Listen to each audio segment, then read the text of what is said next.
Hey there! In this video, I will show you exactly how to deposit a check on the Bank of America app. First, open the app. Use your fingerprint to securely log in and select Deposit Checks. Sign the back of the check and write for deposit only at Bank of America. Take photos of the front and back of the check with your smartphone. Just select the front check and back check buttons. Then select the amount to receive the deposit, then enter the amount and tap Next. After confirming the details, tap Submit. Your check will be deposited online.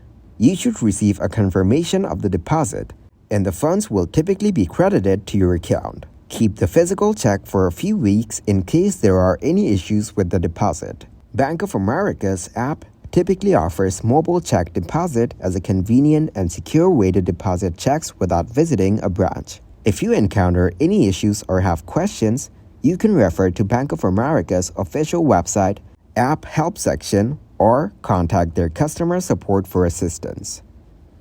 Thank you very much for watching, and don't forget to like the video and subscribe to the channel.